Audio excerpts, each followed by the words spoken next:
Aujourd'hui, on est rentré dans le mois de Av. La halakha nous dit Mishenichnas Av, Mema'atim Besimcha. Depuis que le mois de Av est entré, on se doit de réduire la joie, de diminuer tout ce qui procure de la simcha. Et ce, en raison évidemment de Tisha B'Av, le jour de la destruction du temple, ce jour de jeûne qui aura lieu pendant le mois de Av.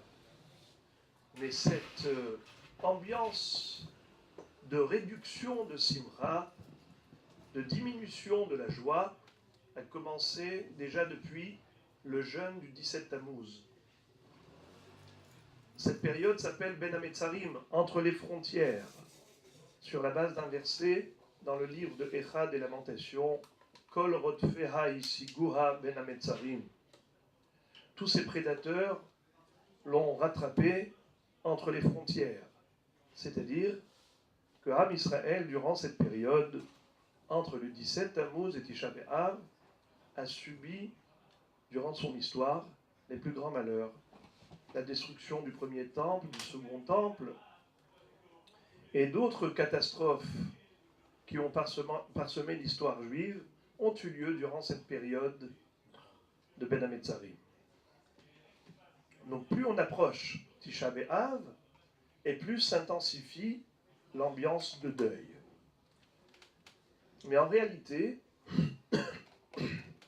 cette notion du deuil pour Jérusalem doit nous accompagner toute la vie. Même le Khatan, le jour de sa choupa, au moment où il casse le verre, il récite d'abord ce fameux verset Im eshkachech Yerushalayim, tishkach yemini, tidbak leshoni lechiki im lo ezkerechi, im lo a'ale et Yerushalayim al rosh simchati. Yerushalayim, si je t'oublie, eh ben, j'oublierai ma droite. C'est-à-dire de la même façon qu'il est impossible qu'un homme oublie sa main droite, c'est celle qui lui permet de réaliser toutes les entreprises durant sa vie. Il est impensable qu'un homme oublie sa main droite, ainsi impossible d'oublier Yerushalayim. Le Shulchan Aruch parle même de cendres que l'on devait mettre sur la tête du Khatan à la place des téphilines. Efer tachat pe'er, ça s'appelle Efer maklé. Et également, la Kala doit s'abstenir de mettre tous ses bijoux. Elle ne les met pas tous. Il faut qu'elle en laisse un qu'elle n'ait pas mis. Et auquel titre?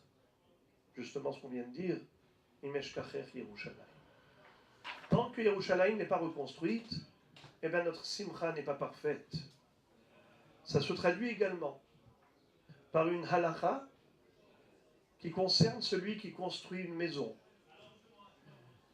Lorsqu'il arrive au niveau des finitions, on lui dit « Stop, tu dois laisser en face de la porte de la maison une amas carrée, une coudée sur une coudée, sans peinture, afin que le chantier ne soit pas complètement achevé. » Pour quelle raison? La maison de Dieu n'est pas reconstruite. La nôtre ne doit pas être parfaite. On a l'impression qu'on est toujours en chantier. Oui, on est en exil. La Shekhinah n'est pas retournée à Tzion. Même sur la table, lorsqu'on reçoit des invités et qu'on a évidemment le devoir d'accueillir convenablement nos convives, nos invités. Mais malgré tout, on ne va pas remplir toute la table de plats et de salades, on laisse une petite place vide. Pour quelle raison? Là encore, Zecher la Khurban, en souvenir de la destruction du Beth Amikdash. Et le Shulchan Aruch va dire Ra'ui v'nachon lekol yireh shamayim lihiot metzer vedoeg al Khurban Beth Amikdash. Il est bon que ceux qui craignent Dieu, qu'ils prennent à cœur le Khurban Beth Amikdash et qu'ils aient dans le cœur un petit coin d'ombre, de chagrin, d'angoisse, de soucis, en se disant, mais quand est-ce Ribono Shel Olam, vas-tu reconstruire ta maison? C'est là qu'on sera vraiment consolé. D'ailleurs, il est une bonne coutume que de faire le Tikkun Chatzot. Tikkun Chatzot, c'est-à-dire à minuit, qui est l'heure propice pour les prières, parce que ça s'appelle Et Ratzon. C'est un moment de volonté, d'agrément de la part d'Akadosh Baruch Hu, où il exauce plus facilement les prières. C'est un zman de Et Ratzon. On fait une prière spéciale à ce moment-là, pour le Binyan Bet HaMikdash. Le Midrash va dire que carrément, le thème de discussion et de conversation du peuple juif, c'est toujours autour du Bet HaMikdash, autour de la Géoula, autour de la rédemption, du Mashiach. Vechol Siyah Hasadeh.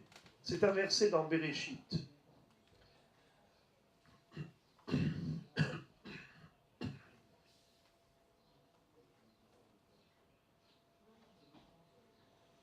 Vechol Siyah Hasadeh terem yeh ba'aretz, vechol ha'esev hasadeh terem yitzmach, ki lo imtir Hashem Elokim al ha'aretz, ve'adam ayin la'avod et ha'adama.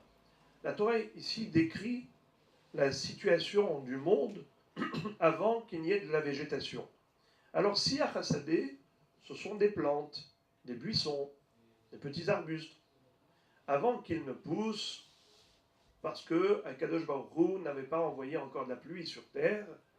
Alors, la Torah nous dit que le monde était encore sans aucune végétation, parce qu'il n'y avait pas d'homme pour prier, pour que la pluie tombe. Mais Adam, Aïn, la Avodeta Adama. Ça, c'est l'explication littérale de ce texte. Mais le Midrash donne à ce pasouk une connotation différente. Elle dit Vechol Siyah Hasadeh. Siyah, qui veut dire un arbuste, un buisson, fait allusion à Siha.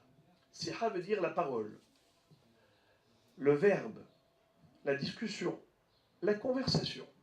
Quand deux personnes discutent agréablement, ce qu'ils sont en train de faire en hébreu, ça s'appelle une siha. Vechol siyah hasadeh. Les hommes, généralement, de quoi ils parlent quand ils se retrouvent entre eux? Ils parlent du sadé. Qu'est-ce que ça veut dire du sadé? Le champ. Autrefois, la ressource sur le plan économique, c'était quoi? C'était le champ. Tout le monde s'investissait dans un travail agricole. On avait une parcelle de terrain qu'on labourait, qu'on semait, et ensuite on récoltait, on engrangeait. C'est comme ça qu'on avait de quoi vivre pendant toute l'année. Il y avait des gens qui avaient de grandes surfaces agricoles, d'autres qui en avaient moins.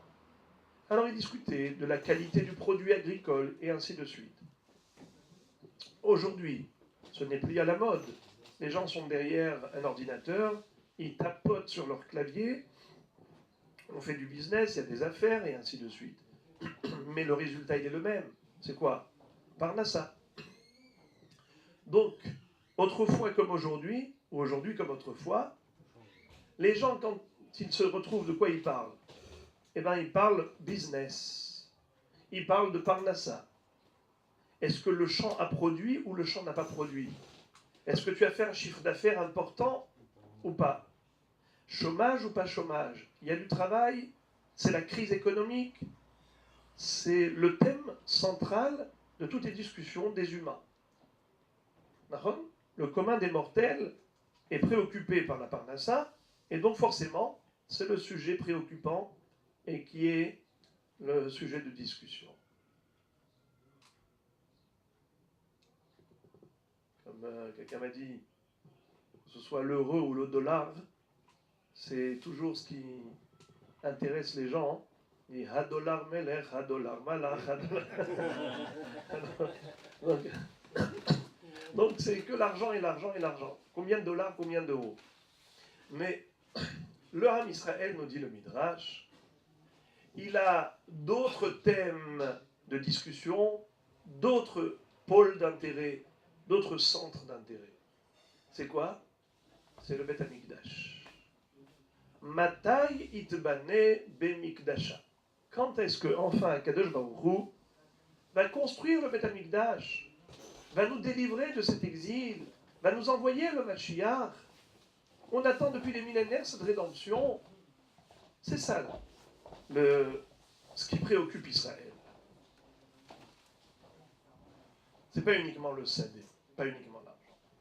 C'est surtout la réparation de l'humanité, la réparation de la faute de Damarishon, et qu'Hachem restaure sa royauté au sein du monde, de la planète Terre, qu'Akadosh Baruch Hu se dévoile et se révèle. À tel point que ce sujet nous tient à cœur qu'il y a une halakha qui consiste à dire que lorsqu'on fait Birkat Amazon, on doit retirer de sur la table les couteaux. Pourquoi ne pas avoir de couteau sur la table pendant Birkat Amazon? À cause d'un accident très grave. Un jour, il se trouvait un homme qui est en train de prier, de lire Birkat Amazon. Il est arrivé à la bracha de Vetivne Yerushalayim Ir HaKodesh Bimhera Biyameinu. Baruch Ata Hashem, Bonei Yerushalayim. Cet homme a eu une telle nostalgie de Yerushalayim.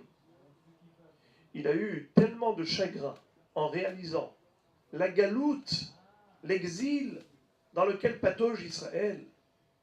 Cette galoute si longue qui a entraîné tellement de tribulations, de persécutions, de drames, de catastrophes, de pogroms, d'inquisitions, d'autodafé, de génocide. Binyat Yerushalayim, ça lui a fait tellement mal en réalisant tout cela que malheureusement il a pris le couteau qui était sur la table et il a mis fin à ses jours. Depuis lors, les Chachamim ont institué qu'on doit au moment de Birkat Amazon retirer les couteaux. D'une personne, ça a fait qu'un jurisprudence. Exactement. C'est extraordinaire. Ça veut dire qu'en effet, on imagine que chaque juif est tellement préoccupé par Binyan Yerushalayim qu'il est capable d'en arriver là. Et donc il faut absolument mettre des garde-fous, il faut mettre des barrières de sécurité.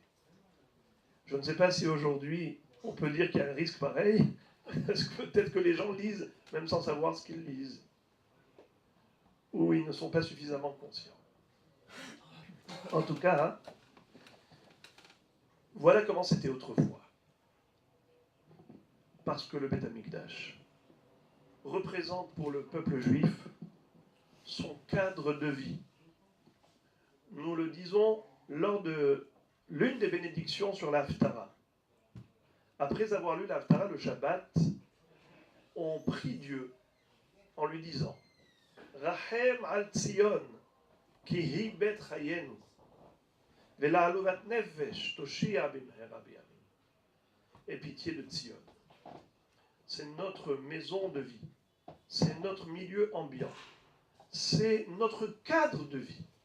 Bet chayenu.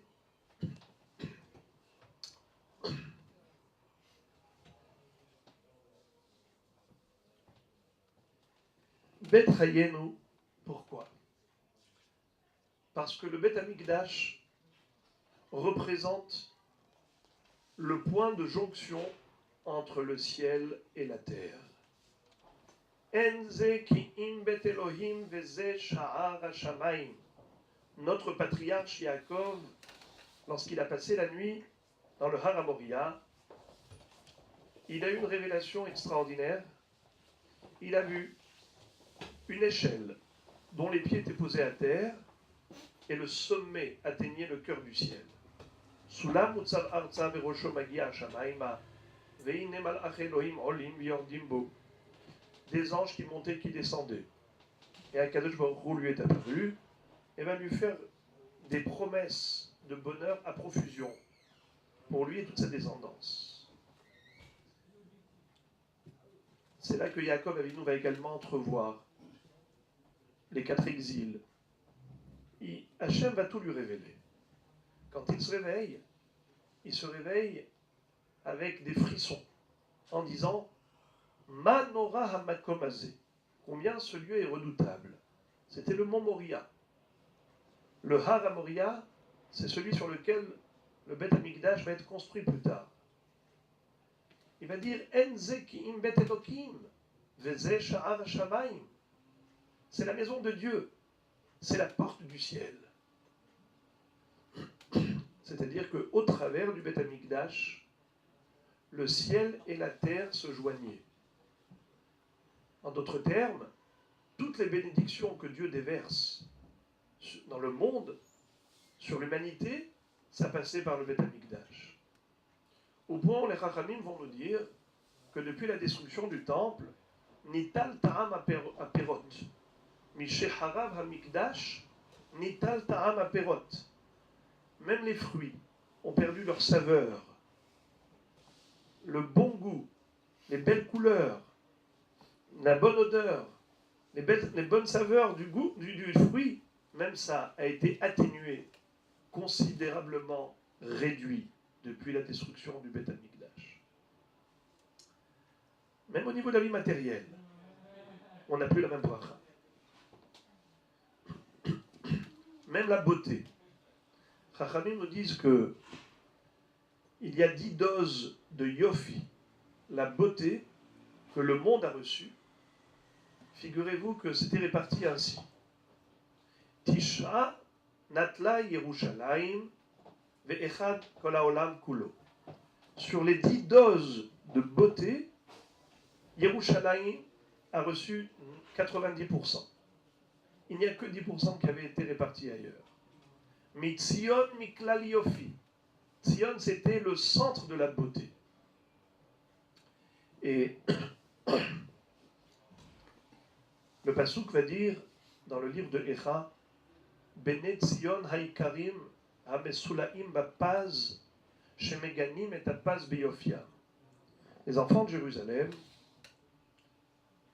étaient tellement beaux que même l'or le plus fin, le plus beau, était sombre à côté de la beauté rayonnante des enfants de Jérusalem. Écoutez une histoire extraordinaire. Vous connaissez l'histoire certainement, mais ce qui est très intéressant, c'est le pirouche que donne à cette anecdote le Maharsha, l'un des commentateurs. La Gemara raconte qu'il y avait un grand maître, un grand rave, qui se nommait Rabbi Elazar ben Pedat. Rabbi Elazar était tombé malade, et lorsqu'il se retrouvait alité dans sa maison, il a eu la visite de Rabbi Yochanan. Rabbi Yochanan, quand il vient voir Rabbi Elazar, il le trouve allongé sur un lit, mais dans une maison sombre et obscure. En effet, Rabbi Elazar n'avait pas beaucoup d'argent. Il vivait dans la précarité, dans des conditions très précaires. Il n'y avait même pas de fenêtre dans sa chambre. Rabbi Yochanan, quand il voit cette obscurité, qu'est-ce qu'il fait? Il retrousse sa manche. Galier les dar'eh, venafal nehora. Et de son bras a jailli la lumière. Comme s'il avait allumé un lampadaire.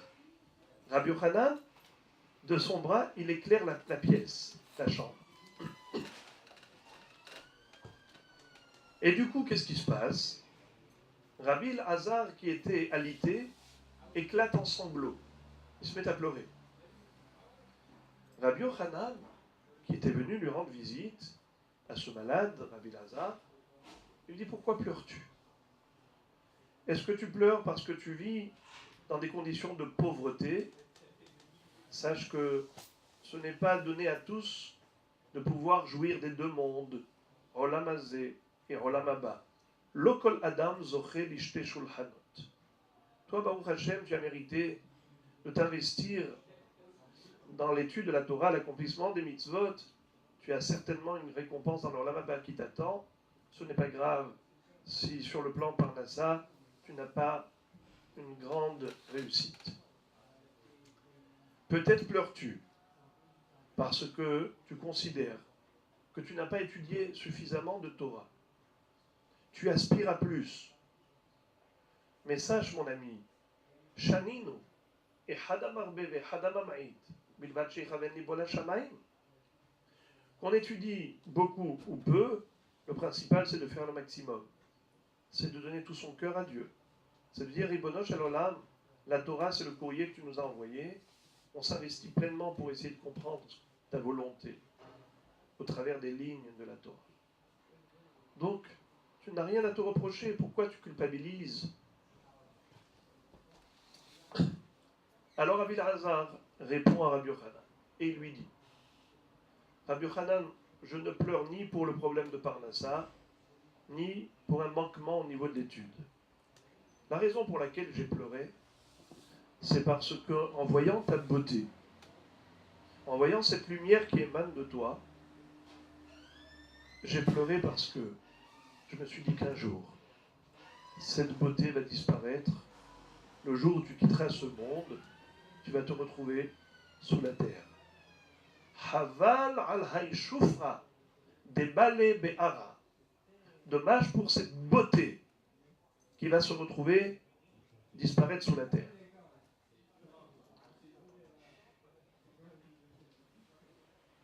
Rabbi Yochanan, en entendant cela, il dit, pour ça que tu as pleuré? Tu as absolument raison de pleurer. Et lui aussi il se met à pleurer. Et Rabbi Yochanan et Rabbi Elazar, tous les deux qui essuient des larmes, ils pleurent pour la beauté de Rabbi Yochanan qui va disparaître un jour. Quelle étrangeté d'histoire. Une histoire drôle et étrange. Vous imaginez un petit peu les deux grands maîtres de la génération qui se retrouvent en train de pleurer. Vous leur demandez pourquoi vous pleurez? Pleure pour la beauté de ce rave. C'est ça ce qui préoccupe les rabbinim. C'était ça le centre d'intérêt quand nous savons que les Talmidei Chachamim n'accordent pas de grande considération au physique. C'est surtout à la Neshama. Mais le Maharsha explique que la raison pour laquelle Rabbi Yochanan et Rabbi Elazar ont sangloté en pensant que cette beauté allait disparaître, c'est parce que Rabbi Yochanan a dit de lui-même qu'il était le dernier enfant de Yerushalayim qui avait mérité de recevoir, d'être le réceptacle de cette lumière de la beauté du Beth HaMikdash. Comme on l'a expliqué tout à l'heure. Asara kabin shel yofi yardu laolam tisha natla Yerushalayim. Puisque le Beth HaMikdash était source de bénédiction, même les fruits étaient délicieux et succulents autrefois. La Gemara raconte qu'il y avait des fruits qu'on appelait Perot Ginosar. Rabbi Yochanan a raconté qu'il en avait mangé des centaines, il était prêt à jurer qu'il n'avait pas encore goûté. Tellement c'était bon. On ne connaît pas ça aujourd'hui. Ce qu'on a, c'est qu'un petit résidu de la bracha qu'il y avait à l'époque. Même cette beauté physique qu'avait Rabbi Yochanan, c'était un échantillon du Beth HaMikdash. Bene Tzion Haikarim al Sulaim Bapaz. Et avec la disparition de Rabbi Yochanan, disparaîtra la dernière trace de souvenir de l'existence du Beth HaMikdash. Et c'est ce pourquoi ils ont pleuré. Le deuil pour le Chorban Beth HaMikdash.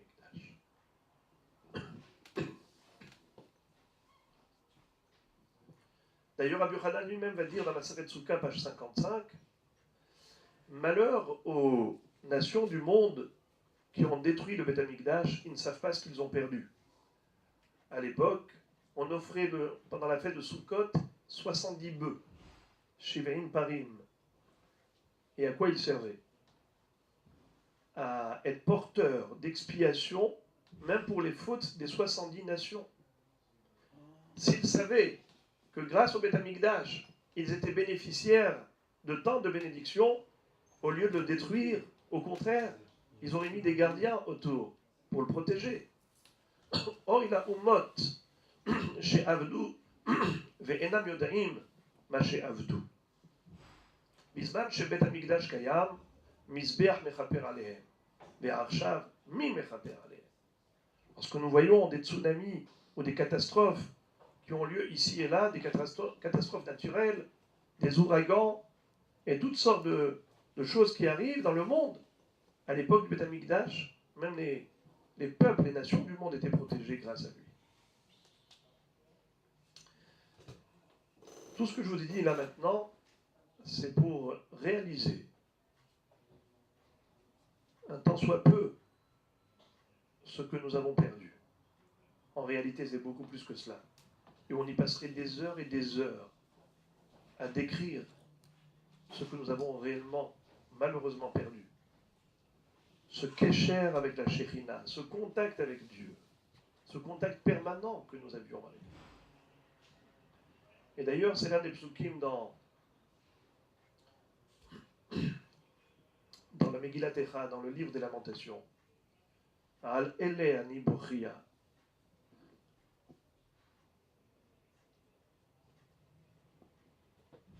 Eni eni yordamaim. Kirahak mimeni. Menachem meshiv nafshi. Voilà pourquoi je pleure. Voilà pourquoi mes yeux font couler tant de larmes. Parce que mon consolateur s'est éloigné de moi.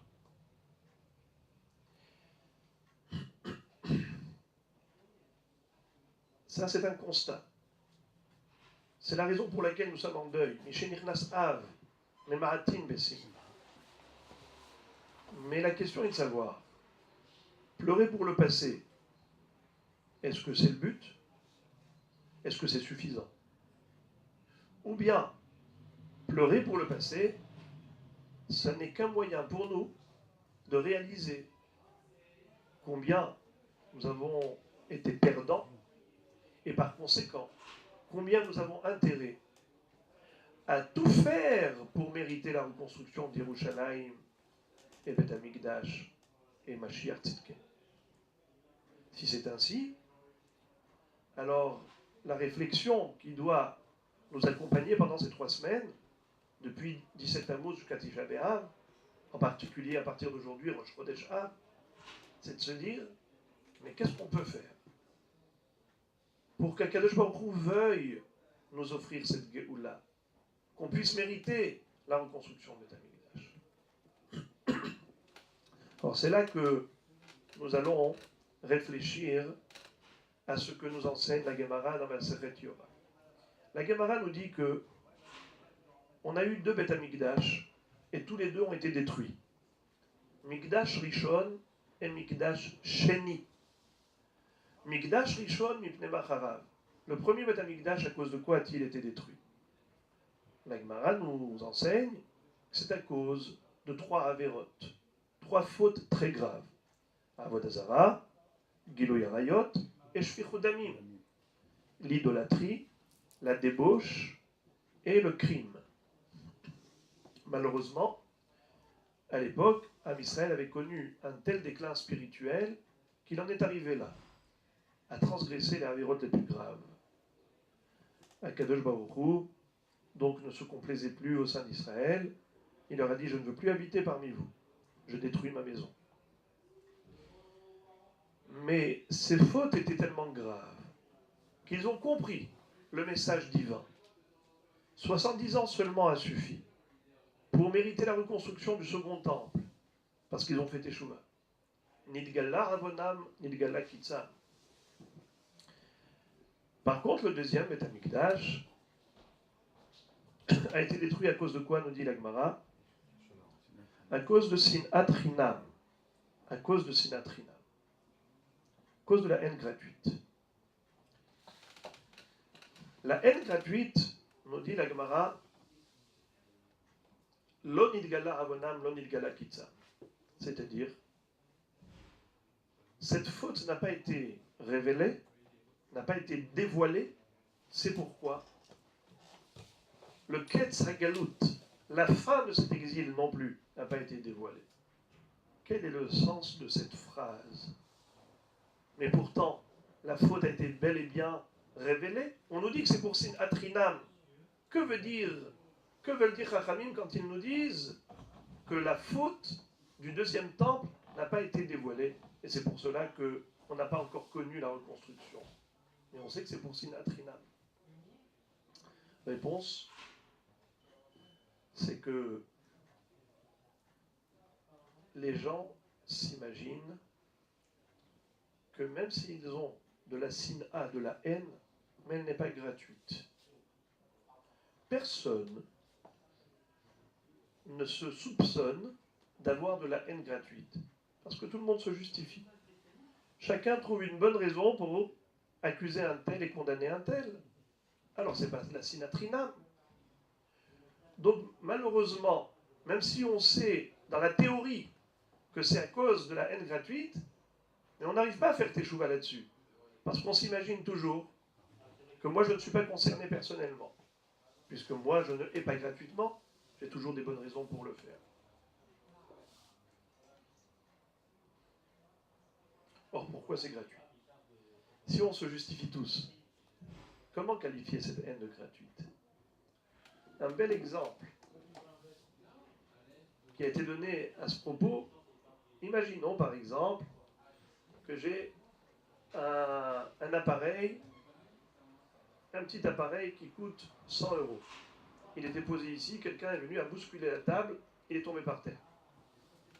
Le bonhomme, il fait un scandale, comme s'il avait perdu 1000 €. Alors en fait, 100 € c'était justifié, mais il y a ici 900 € de gratuit. C'est de la haine gratuite. Ça veut dire que tu ne peux pas justifier autant d'émeutes, autant de scandales et autant d'animosité. Ça, c'est gratuit. Première explication. Deuxième explication, c'est que si nous vivions avec le profond sentiment que Akadosh Baruch Hu, créateur du monde, qui lui gère toutes ces créatures, définit le destin et le sort de tout un chacun. Tout ce qui nous arrive n'est rien d'autre que le fruit de sa volonté. Alors, comment peux-tu te mettre en colère contre un tel ou contre un tel lorsque tu sais que finalement, ce n'est rien d'autre que la volonté divine? À ce titre-là, tu dois être Mekabel en disant Gamzul et Tova, comme l'a fait d'ailleurs David Amelech. Le roi David, lorsqu'il s'est retrouvé en train de fuir son fils Absalom, qui avait tenté d'attenter à la vie de son père, il y a eu un homme qui s'appelait Shimei ben Gera. Il a adressé à David Amelech 5 insultes très graves. Vehu kilelani kelala nimretzet. Nimretzet, ce sont les initiales de 5 insultes. Noef, Moavi, Rotseach, Tzorer, Toeva. Des insultes dont on ne peut pas plus graves qu'il a adressées à David Amelech. David était un roi. Shimei ben Gera. De par ce fait, il devenait passible de la peine capitale. Il devait être exécuté à mort. Or, au moment où le chef d'état-major, qui accompagnait David, qui s'appelait Avishai ben Tserouya, propose à David d'aller décapiter Shimei ben Gera, il lui dit « Laisse-moi 2 secondes, je vais aller décapiter ce chien. » David le retient et lui dit « Mais Mali velachem ben Tserouya, Hachem amarlo kalel et David. » Que voulez-vous de moi, fils de Tserouya? Mais si Hachem a laissé Shimei m'insulter, c'est que Dieu voulait que je subisse ces insultes, ces injures. Donc j'accepte. D'ailleurs, entre parenthèses, David Amelech, à ce moment-là, il est devenu le 4e pilier du char divin. Regel Reviri la Merkava, Abraham, Yitzhak, Yaakov et David. Et David, à ce moment-là... Hein? Pourquoi pour les titres, on n'a pas dit la même chose? Le mari de celui qui l'a envoyé, on a dit qu'il était Khalmita. Et il l'ont vraiment exécuté. Et on a dit qu'il n'a pas pris sa femme parce qu'il était Khalavite. Alors, deux poids, deux mesures. C'était Hachem qui avait dit à l'autre de... C'est vrai. Alors, selon le din, Shimei Ben Gera devait être exécuté. Et c'est ce qu'il aurait dû faire. D'après la halakha, c'est ce qu'il aurait dû faire. Et d'ailleurs, oui, par rapport à l'autre, il avait un intérêt d'exécuter immédiatement. Ici, il n'avait pas d'intérêt, et au contraire, il s'est surpassé. D'ailleurs, il va demander à son fils, Shlomo HaMelech, le roi Salomon, quand David HaMelech va quitter ce monde, il va ordonner dans son testament à Shlomo d'appliquer la règle vis-à-vis de Shimei Ben Gera, c'est-à-dire de faire en sorte qu'il soit exécuté dans le Sanhedrin, mais le faire Bechorma, parce que il y a une obligation halachique d'appliquer la règle et ce que la Torah nous demande, d'exécuter celui qui s'est révolté contre le roi. Seulement David ne voulait pas le faire lui-même. Pourquoi? Il ne voulait pas avoir la sensation d'une vengeance. Il voulait que ce soit fait complètement les Shem Shamaï. Donc il s'est abstenu, lui personnellement. Il a fait faire après sa mort. Pour ne pas avoir le plaisir de la vengeance. Pour que ce soit complètement les Shem Shamaï. Je ferme la parenthèse et je reviens à David, juste pour dire que quelqu'un qui vit avec Dieu, donc il comprend que tout ce qui se passe dans ce monde, ce ne sont que des marionnettes qui sont tirées par des ficelles. Même si la marionnette parle, même si la marionnette agit, et c'est une marionnette, il y a quelqu'un qui tire les ficelles. David HaMelech a vu celui qui est derrière les marionnettes. J'ouvre une deuxième parenthèse, parce qu'à ce moment-là, ça peut être la porte ouverte à tous les voyous du monde. Qu'est-ce qu'ils vont dire? Le voleur et le volé. Le voleur, il vole, et il dit au volé, pourquoi tu cries? Mais si Dieu ne voulait pas que je te vole, eh ben je n'aurais pas pu te voler. Si j'ai réussi à te voler, c'est que c'est la volonté de Dieu. Alors c'est bon? Non. Le volé, s'il ne connaît pas le voleur, il doit dire Mina Shamaim, Gamzo Letova. Mais le voleur, lui, mais Galgelin, Hova Aliede Hayav. Hachem fait faire le mal par les gens mauvais comme il fait faire le bien par les gens bien. Toi, tu as choisi d'être le facteur du mal, ce choix arbitraire de faire le mal à l'encontre de la Torah, c'est ce qui te rend coupable. C'est ce qui va faire de toi un homme qui est responsable et coupable et condamnable. Donc, pour revenir à cette situation où nous avons un problème de sinatrinam, de haine gratuite. On a demandé, mais en quoi c'est gratuit? C'est toujours justifié. L'homme trouve toujours des justifications. Réponse, il n'y a aucune justification à la haine. Car si tu es ma'amine, si tu as la profonde conviction que Akadosh Baruch Hu, c'est lui qui dirige le monde, alors ce n'est pas lui qui t'a fait du mal. Lui n'est que le bâton dans les mains de Dieu. Tu n'as pas à le haïr. D'ailleurs, la Torah nous dit Lotisna et achicha bilvavecha. Tu ne dois pas avoir de haine à l'égard de ton frère. Lotikom velotitor et bene amecha.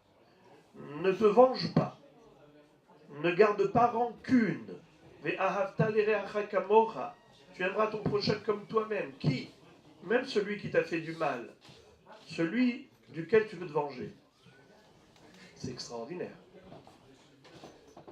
Là, on va éradiquer complètement tout germe de haine gratuite. Et là, Rabotai, après avoir un peu élucidé cette notion de haine gratuite, je voudrais vous rappeler quelque chose de très fort. Les Chachamim nous font remarquer la corrélation qu'il y a entre le premier jour de Pessah et le jour de Tisha B'Av. Le jour de la semaine durant lequel tombera le premier jour de Pessah sera le jour de la semaine durant lequel tombera Tisha B'Av. Comme par exemple, Pessah cette année, c'était quand? Lundi soir, mardi. Donc Tisha B'Av aura lieu lundi soir, mardi.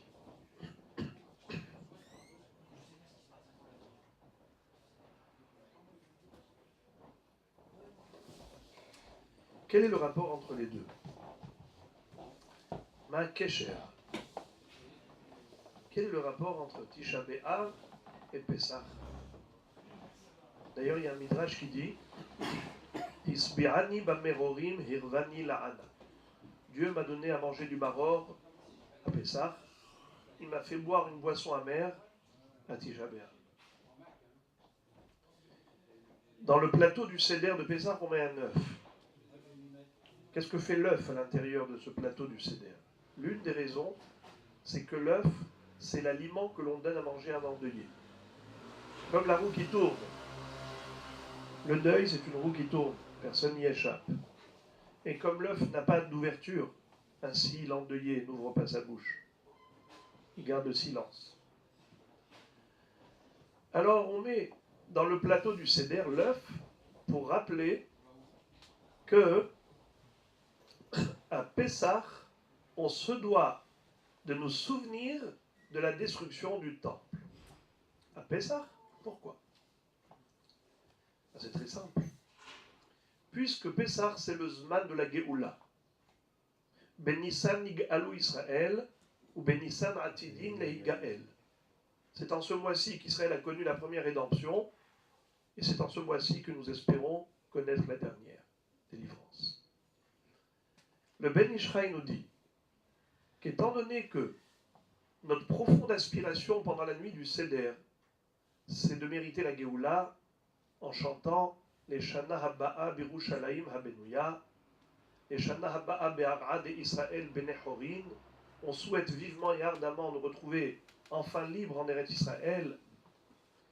Là, le Ben Ishraï nous dit qu'il y a lieu de réfléchir, mais comment peut-on mériter la Géoula?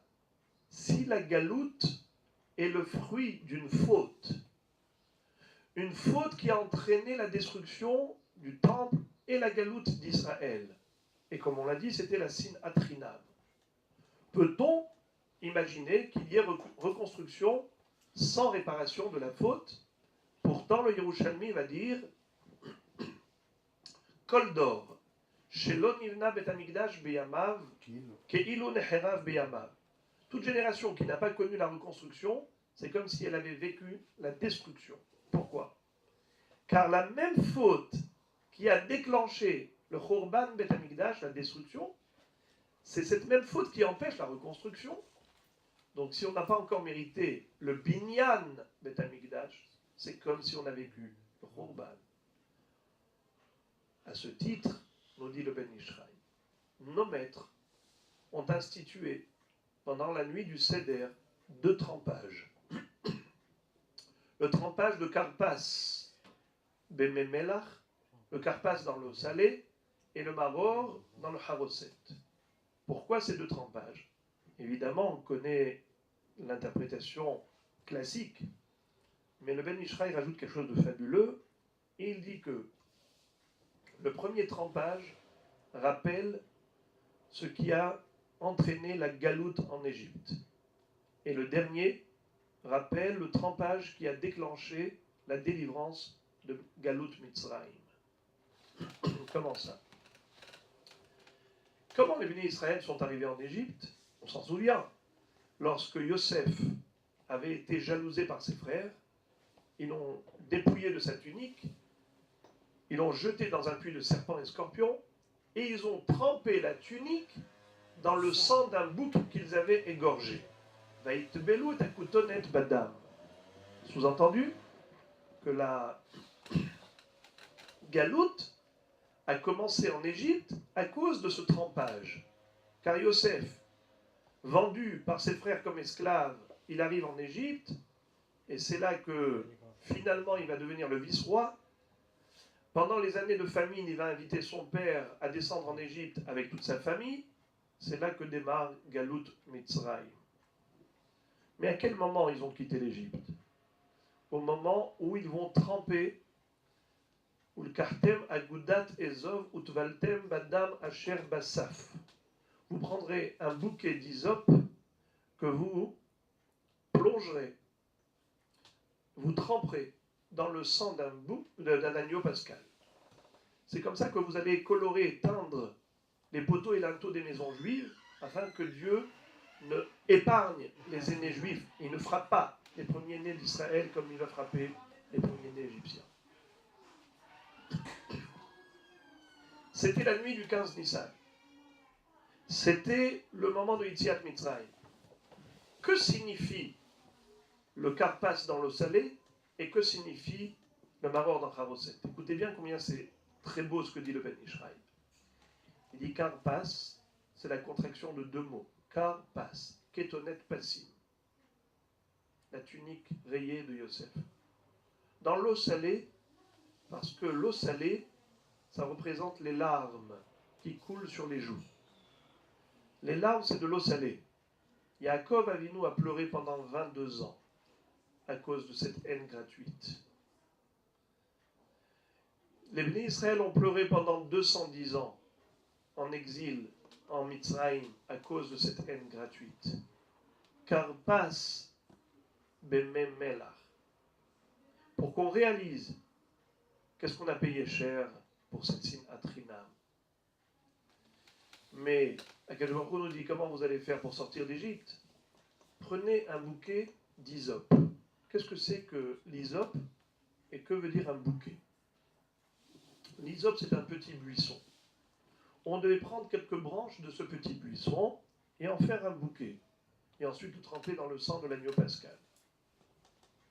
Qu'est-ce que signifie cette mitzvah? Eh bien, ça signifie que nous, en Israël, on doit être capable de se réunir comme un bouquet. Un bouquet, c'est prendre plusieurs fleurs, plusieurs unités, et d'en faire une seule entité, un seul bouquet. Agudat Ezov. Mais pour en être capable de cette union, de ce fusionnement, il faut déjà acquérir la mida de l'humilité, la hanava. Quelqu'un qui est orgueilleux a du mal à se retrouver toujours en parfaite relation avec la société. Il s'énerve avec un tel, il se vexe avec l'autre, celui-ci a manqué de respect, l'autre lui a fait ça, et ainsi de suite. Il ne manque pas d'ennemis. Donc on n'arrive pas à réunir, à plus forte raison, pas unir le peuple.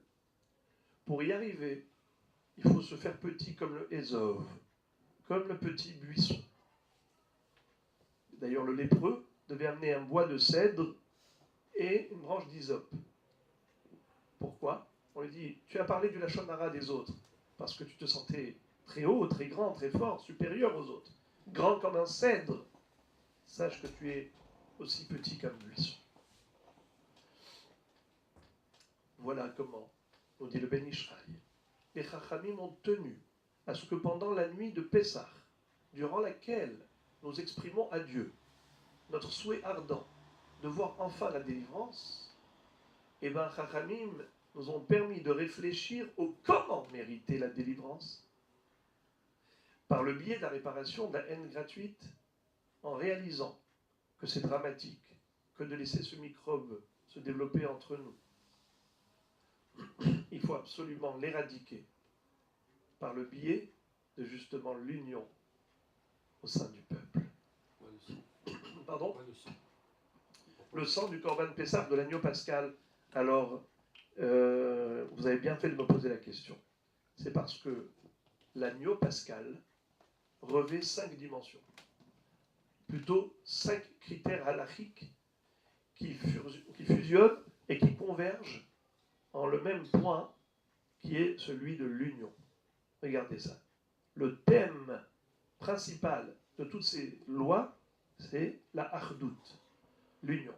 Premièrement, l'agneau pascal qu'on allait égorger, ça devait être un agneau. Et pas autre chose. Pourquoi spécialement l'agneau? Il devait être âgé d'1 an, pas 2. On n'avait pas le droit de briser un os en 2. Pourquoi pas? On devait le rôtir et non pas le bouillir. Pourquoi pas? On devait le manger lorsqu'on était ensemble, Bechaboura, et pas seul. Pourquoi pas? Le Maharal de Prague explique que ces 5 halachot viennent nous enseigner une seule leçon. C'est que le Korban Pessah devait unir Israël. de la même façon que l'agneau, c'est la seule bête que lorsqu'on la frappe sur un membre, tout le corps tremble, comme si le coup avait été donné sur chaque membre du corps. Lorsqu'un Ben Israël souffre, c'est tous les juifs du monde qui ressentent la même douleur. Il est Ne'echal behabura, on ne peut pas manger seul le Korban Pessah, ensemble la main dans la main. Il faut qu'il soit âgé d'1 an, car le 1, c'est le chiffre de l'unité, symbole de cette union, et non pas 2, chiffre de la dualité. On ne doit pas briser un os en 2, car on ne doit pas faire de 1, 2. Au contraire, du pluriel, faire un singulier, et pas l'inverse. Le Ben Ishraï donc nous explique que c'est pourquoi la nuit de Pessah et la nuit de Tisha B'Av, c'est exactement le même jour de la semaine. Comme pour nous dire, si à Pessah nous n'avons pas compris le message que Dieu voulait nous véhiculer, on n'a pas réparé cette faute de Sinatrinam, on n'a pas extirpé de notre peur, de notre cœur, la jalousie et la haine. Alors, Chas v'Shalom, on peut arriver à Tisha B'Av. Et Rabotai, au moment où Yosef et Binyamin se retrouvent, après ces 22 ans de deuil, que va-t-il se passer? Ils vont se jeter l'un dans les bras de l'autre, et ils vont pleurer. Rachid nous dit pourquoi est-ce qu'ils ont pleuré. Ils ont pleuré, Binyamin a pleuré parce qu'il a vu, par une vision prophétique, que le Mishkan Shiloh, le tabernacle qui va se trouver pendant 369 ans dans la ville de Shiloh, ville du territoire de Yosef Hatzadik, sera détruit. Binyamin pleure pour la destruction du Mishkan Shiloh. Yosef, lui, en revanche, va pleurer également. Mais pourquoi? Parce que par une vision prophétique, il va voir que les 2 Beth Amikdash vont être détruits, ceux qui se situaient dans le territoire de Binyamin. Il pleure pour la destruction qui aura lieu dans le territoire de Binyamin. La question est double. Est-ce que c'est le moment de pleurer pour le Beth Amikdash? C'est la grande émotion de joie des retrouvailles familiales. Après 22 ans de deuil de Yaakov Avinu, c'est le moment de penser au Beth Amikdash. 1, 2. Si déjà chacun avait une bonne raison de pleurer, alors qu'il pleure pour lui-même, pourquoi il pleure pour l'autre? Réponse, une seule réponse aux 2 questions. Yosef et Binyamin, au moment où ils se retrouvent, ils réalisent pleinement que malheureusement ce germe, ce microbe qui s'appelle la haine gratuite, qui a entraîné cet exil galout en Mitzrayim, ne va pas s'arrêter là. Il va encore faire des catastrophes et des incidents très graves. Ce microbe de Sinatrina va entraîner encore d'autres maladies, d'autres destructions dans l'avenir. Beth Amikdash Rishon et Sheni, et Mishkan Shiloh. Quel doit être donc le tikkun, la réparation? C'est qu'il faut remplacer la Sinatrinam par la Ahavatrinam. Remplacer la haine gratuite par l'amour gratuit. Qu'est-ce que c'est que l'amour gratuit? Chacun a des problèmes, chacun a des soucis, mais il en fait abstraction, parce qu'il se focalise sur le besoin de l'autre. Binyamin pleure pour Yosef, et Yosef pleure pour Binyamin. C'est ça le tikkun, afin qu'on puisse mériter la reconstruction. Binyamin a mérité d'être l'emplacement, d'être le lieu de résidence de la Shekhinah. Pourquoi? Les Binyamin Amar, Yedid Hashem Ishkon la Betach Alav, Chofef Alav Kol Hayom Uben Ketefav Shachen. Akadosh Baruch Hu a voulu que l'on construise le Beth Amikdash, Bechelko Shel Binyamin, comme dit la Gemara dans la Masechet Menachot d'Afnon Gimel, Yavo Yedid, Ben Yedid, Veivne Yedid, Le Yedid, Vitraprubo, Yedidim. Que vienne celui qui s'appelle Yedid, c'est Shlomo HaMelech, qui se nommera Yedidia, l'aimé de Dieu. Ben Yedid, fils d'Abraham Avinu, qui lui également a été nommé Yedid, parce que Dieu l'a appelé mon ami Abraham. Meli Yedidi Bebeti. Veivne Yedid, qu'il construise le Beth Amikdash, qui lui aussi, selon un des psukim que cite la Gemara, porte ce nom de l'emplacement bien-aimé de Dieu, Mikdash. Kerem Haya Leididi. Akadosh Baruch Hu s'appelle Yedid. Kerem Haya Leididi Bekerem Ben Shamen. Veitraprubo Yedidim. Am Israël s'appelle les bien-aimés de Dieu. Veididim Avruyam. Veididim Avruyam. Pourquoi est-ce que Binyamin a mérité que Beth Amikdash soit construit chez lui? Parce qu'il était le seul à ne pas avoir participé à la vente de Yosef. Parce que c'était vraiment le Yedid. Yedid, c'est l'ami intime. Yedid, c'est la contraction de deux mots. Yad, Yad. Yedid. Quand deux personnes veulent montrer qu'ils sont amis, qu'ils sont copains, qu'ils sont proches l'un de l'autre, eh bien, ils se donnent une poignée de main. Yedid, Yad, Yad. Yedid Hashem. Binyamin, c'était celui qui avait le cœur blanc. Celui qui n'a pas participé à ce drame de la vente de Yosef.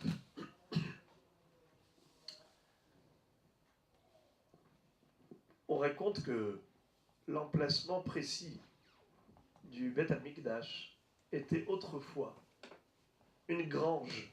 D'ailleurs, c'était le Goren Aravna Yevoussi que David Amelech avait racheté de cet homme, un Jébuséen. Mais il y avait autrefois deux frères qui avaient une grange là-bas, sur le mont Moria. Ces deux frères étaient associés dans une activité commune, c'était le travail agricole. Ils allaient ensemble travailler leurs terres, mais chacun avait sa grange, ses revenus, sa recette. L'un d'entre eux était célibataire, tandis que l'autre était marié avec une famille nombreuse. Celui qui était célibataire, quand il était chez lui à la maison tout seul, il réfléchissait, il se disait, mais mon frère, il a beaucoup plus besoin que moi de blé, parce qu'il a de nombreuses bouches à nourrir. Moi je suis seul, qu'est-ce que j'ai besoin de toute cette richesse? Qu'est-ce qu'il a fait? Il s'est mis tous les soirs à prendre quelques bottes de blé et aller les déposer dans la grange de son frère. Son frère, lui également, quand il était chez lui, il réfléchissait et se disait, moi Baruch Hashem, j'ai une belle famille nombreuse, mais mon pauvre frère, il est seul, il n'a pas d'enfant, il n'est même pas marié. La seule satisfaction qu'il a, c'est le produit financier, cet argent. Alors je voudrais le réjouir davantage. Il va prendre des fagots de blé, des bottes de blé, et il va aller les déposer dans la grange de son frère. Et voilà qu'un soir, au beau milieu de la nuit, ils sont en train d'aller et ils se croisent. Et quand ils se croisent, ils ont très peur au début parce qu'ils se demandent est-ce qu'il n'y a pas quelqu'un, un voleur qui est venu ici s'immiscer dans leur champ, dans leur territoire. Et ils se rapprochent, et ils se retrouvent l'un en face de l'autre, les deux frères, en train de porter cette botte de blé pour l'amener dans la grange de l'autre. À ce moment-là, saisis d'une émotion profonde, ils posent leur fagot et ils se jettent l'un dans les bras de l'autre et ils pleurent à chaudes larmes, mais d'émotion, d'amour fraternel profonde. Et ça, à ce moment-là, que je m'en à dire, c'est dans ce lieu que je voudrais construire le Beth Amikdash. Le Beth Amikdash se trouve à Yerushalayim. Yerushalayim habenouya ke'ir shechubera la yahdav. Le Midrash va dire, que veut dire Yerushalayim reconstruite? La ville qui unifie, qui va réunifier Israël. Ke'ir shechubera la yahdav, c'est la ville dans laquelle Kol Israël haverim. Tout Israël est uni et réuni. 3 fois par an, on se retrouvait là-bas. Et la Mishnah va dire dans Pirkei Avot, l'un des 10 miracles qui se déroulaient à Yerushalayim, c'est Lo Amar Adam la Havero Tsar li hamakom she'alin b'Yerushalayim. Personne n'a exprimé à l'autre une gêne en disant ici il n'y a pas de place, c'est trop serré, je ne peux pas passer la nuit à Jérusalem. Ils étaient des millions et des millions, il y avait de la place pour tout le monde. Pourquoi? Parce qu'il y avait de la place dans le cœur. Donc, il n'y a aucune gêne au niveau de l'espace. Yerushalayim, c'était la ville de l'union. Kol hamesameach chatan vekala, ki'ilu bana churba achat mechurbot Yerushalayim. Tout celui qui réjouit Khatan et Kala, c'est comme s'il a reconstruit l'une des ruines de Jérusalem. Mais quel rapport? Quel rapport avec les ruines de Yerushalayim? Quelqu'un qui réjouit le Khatan et la Kala, c'est comme s'il a reconstruit l'une des maisons d'Yerushalayim. Réponse: Yerushalayim a été détruite à cause de la haine gratuite. Celui qui cherche à augmenter la joie et le bonheur de Khatan et Kala alors qu'ils sont déjà suffisamment heureux, puisque c'est le jour attendu depuis fort longtemps pour les deux. Ils sont suffisamment heureux. Mais celui qui veut se mettre sa meilleure Khatan et Kala, il veut qu'il soit davantage heureux. Alors, ça c'est le fruit de quoi? De l'amour gratuit. Cet amour gratuit, c'est la contrebalance de la haine gratuite qui a entraîné la destruction du temple. Donc voilà qu'il est en train de reconstruire Jérusalem. Car Jérusalem, c'est la ville de l'amour, la ville de la fraternité. Ke'ir shechubera la yarda. Le jeûne, les 4 jeûnes, d'Istevet, jour du siège des Goyim qui ont assiégé Yerushalayim. 17 Tammuz, jour durant lequel la muraille a été ébréchée. Tisha B'Av, jour de la destruction du temple. Et Tzom Gedalia, le 3 Tishri, le jour où la dernière flamme d'Israël s'est éteinte, puisque Nabuchodonosor Nebuchadnezzar avait nommé Gedalia ben Ahikam comme étant chef de la communauté d'Israël après la destruction du Beth Amikdash. Il restait une poignée d'hommes, quelques milliers seulement, dirigés par Gedalia ben Ahikam, un homme cruel, l'a tué par lâcheté, Ishmaël ben Netanya. Qu'est-ce qu'il a causé? Comme dit Rambam, Kavta Gachelet Israël. La dernière étincelle juive s'est éteinte. C'est comme ça qu'il y a eu dispersion totale. Et Israël a été en ruine. Ces 4 jeunes ont pour thème central, pour thème commun, la destruction du temple. Mais le Passouk nous dit, Koamar Hashem, Tzom HaRevi'i, Vetzom HaShevi'i, Tzom HaHamishi, Vetzom HaShevi'i, Vetzom HaAsiri, Yeh le Bet Yehuda, le Sasson ou le Simcha ou le Moadim Tovim. Ces 4 jeunes se transformeront en jour de joie, en jour de Simcha. Et on le sait, chez nous les Juifs, toutes les fêtes ont une bonne raison d'être. Pessah, c'est pas pour commémorer Yetziat Mitzrayim. Shavuot, le don de la Torah. Sukkot, les nuées de gloire. Mais comment est-ce qu'on peut imaginer qu'un jour, ces 4 jours de jeûne deviendront des jours de fête? Qu'on cesse de jeûner, c'est tout à fait normal, puisqu'on n'aura plus de raison de jeûner. Mais comment comprendre que ces mêmes jours de jeûne seront des jours de fête? Mais pour quelle raison ils seront des jours de fête? Réponse, disait le Rav Brevda Zatzal. Il disait que, selon Rambam, la raison pour laquelle on doit jeûner, c'est pas uniquement pour se mortifier. C'est pas une simple souffrance. Le peuple juif est trop faible pour souffrir davantage. C'est simplement pour nous donner l'occasion de réfléchir, d'une introspection, de réaliser pleinement à cause de quoi nous subissons encore autant de douleurs et de souffrances. Si cette réflexion peut entraîner chez nous une volonté de nous inscrire dans une démarche positive, celle qui permettra de rendre Israël méritant aux yeux d'Akadosh Baruch Hu, pour qu'Akadosh Baruch Hu décide de oui enfin les délivrer, oui enfin reconstruire Beth Amikdash, oui enfin leur envoyer Mashiach. C'est grâce à quoi? C'est grâce aux 4 jours de jeûne. Donc ce sont les jours de jeûne qui ont été la cause et la bonne raison de la délivrance d'Israël. Donc ce sont des jours de fête. Nous espérons que Kadosh Baruch Hu nous aide à bien digérer ces notions pour réfléchir avec bon sens à ce qu'on doit faire, à ce qu'on doit s'efforcer à réaliser pour réparer cette sinatrinam et la remplacer par ahavatrinam, par l'amour gratuit. Et que Akadosh Baruch Hu prenne en considération tous nos efforts conjugués, ces efforts collectifs, pour nous faire mériter Yehirason très bientôt la reconstruction du Beth Amikdash, et peut-être que ce Tisha B'Av déjà, que nous puissions être déjà durant un jour de fête que nous célébrerons à Yerushalayim dans la joie et le bonheur. Amen.